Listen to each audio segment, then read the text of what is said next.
কিছু ব্যক্তি নিজেদেরকে আল্লাহর ওলি দাবি করছে, পীর দাবি করছে, আর এরা মহিলাদেরকেও বায়াত করাচ্ছে। তাদেরকে মহিলাদেরকে বায়াত করাচ্ছে।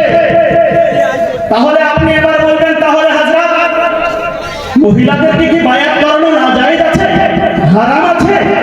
আমি বলি জি না, মহিলাদেরকে বায়াত করানো হারাম নয়, নাজায়েজ নয়, বরং রাসূলুল্লাহ সাল্লাল্লাহু তাআলা আলাইহি ওয়াসাল্লাম থেকে প্রমাণিত। আপনি বলবেন দলিল কোথায় আছে? আমি বলবো সিহাহ সিত্তার কিতাব বুখারী শরীফের মধ্যেই দলিল আছে। বুখারী শরীফ হাদিস নাম্বার 7214, এই হাদিস বর্ণনা করেছেন উম্মুল মুমিনিন হযরত আয়েশা সিদ্দিকা রাদিয়াল্লাহু তাআলা আনহা। তিনি বলছেন কানান নবী সাল্লাল্লাহু আলাইহি ওয়াসাল্লাম ইউবাইউন নিসা বিল কালামে বিহাদিহি আয়াত। হযরত আয়েশা সিদ্দিকা রাদিয়াল্লাহু তাআলা আনহা তিনি বলছেন যে রাসূল পাক সাল্লাল্লাহু তাআলা আলাইহি ওয়াসাল্লাম তিনি মহিলাদেরকে বায়াত করেছেন। কিসের মাধ্যম দিয়ে বায়াত করিয়েছেন? বিল কালামে, অর্থাৎ জবান দিয়ে। জোরে বলুন সুবহানাল্লাহ। অতএব মহিলাদেরকে বায়াত করানো যাবে, তওবা করানো যাবে, ইস্তেগফার করানো যাবে, কিন্তু সেটা জবান দিয়ে হতে হবে, হাতের উপর হাত রেখে নয়। আপনি বলবেন যে মাওলানা সাহেব পুরুষদের জন্য আলাদা, মহিলাদের জন্য আলাদা কেন? আমি বলি আপনার বাড়িতে যে মহিলা আছে, এই মহিলা কি পরপুরুষের সঙ্গে, শরীরের সঙ্গে স্পর্শ করতে পারবে নিজের শরীর? জি পারবে। আপনি মেনে নেবেন? আপনার স্ত্রী যদি অন্য কোনো পরপুরুষের হাতে হাত রাখে এইভাবে, আপনি কি এটা মেনে নেবেন? জি কেউ মানবেন? মানা যাবে না। কারণ স্ত্রী হচ্ছে অমূল্য সম্পদ, মহিলা মা ও বোনেরা হচ্ছে অমূল্য সম্পদ। এই মা ও বোনদেরকে আল্লাহ পাক রব্বুল আলামিন পর্দার মধ্যে থাকতে বলেছে। যাদের সঙ্গে বিবাহ করা হারাম তাদের সামনে পর্দার জন্য ছাড় দেওয়া হয়েছে কিছু, কিন্তু যাদেরকে বিবাহ করা জায়েজ আছে, শরীয়তের মধ্যে কোনো বাধা নেই, ওদের সামনে আপনাকে পর্দা করতেই হবে, আপনি পর্দা করতে বাধ্য। এবার বলেন কোন ভণ্ড পীর যদি আসে আপনার এখানে, আসার পরে যদি বলে এসো মা বোনেরা তোমরা আমার হাতে হাত রেখে বায়াত গ্রহণ করো, আপনার বাড়ির মহিলাদেরকে ওই ভণ্ড প্রতারকের হাতে হাত দিয়ে বায়াত গ্রহণ করতে দিবে? জি দিবেন? কে কে দিবেন? হাত তুলেন তো।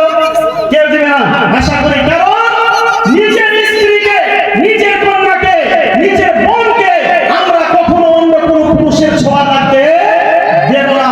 কারণ এখানে আল্লাহর বিধান, পর্দা ফরজ করা হবে। বায়াত হওয়া যাবে, একটা কথা মাথায় রাখবেন, বায়াত হতে হবে, মহিলারাও বায়াত হতে পারবে, কিন্তু সেটা জবানে হবে। পর্দার সহিত পীর সাহেব তওবা করাবেন, মা ও বোনেরা তওবা করবেন, কিন্তু পীর সাহেবের হাতে হাত রেখে বায়াত গ্রহণ করা যাবে না। কারণ ওই পীর সাহেব আপনার আমার স্ত্রীর আব্বা হয় না, ওই পীর সাহেব আপনার আমার স্ত্রীর আপনার ভাই হয় না, ওই পীর সাহেব আপনার আমার স্ত্রীর সন্তান হয় না। অতএব ছোঁয়া তো দূরের কথা, কাপড়ের উপর দিয়ে তাদের শরীরের উপর যদি টাচ লাগে, এটাও বিলকুল গলত এবং হারাম হবে।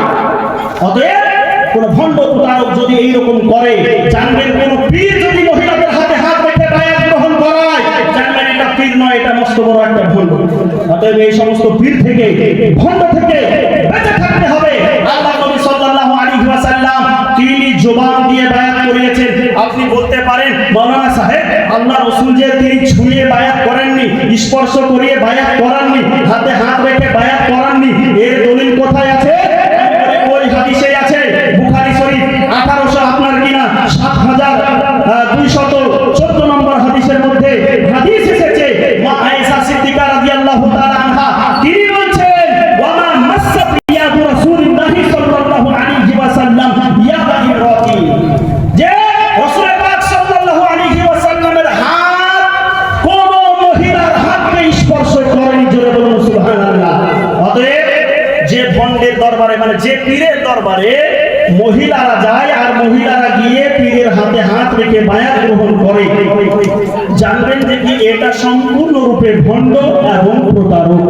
এর সঙ্গে ইসলামের সম্পর্ক নেই।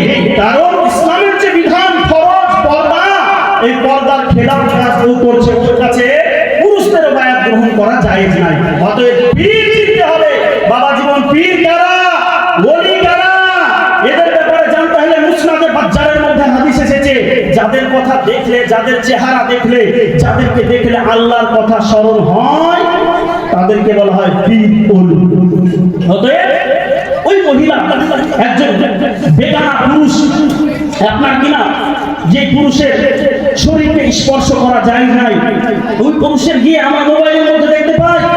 দুঃখের কথা কি বলবো আপনাকে, যে মহিলা খাদেমকে দিয়ে পীর সাহেব তার পা পর্যন্ত টিপিয়ে নিচ্ছে। বলেন এদের মতন বেহায়ামির রোজগার কেউ আছে? না জানি আরো কত কিছু হয়, আল্লাহ মাফ করুন।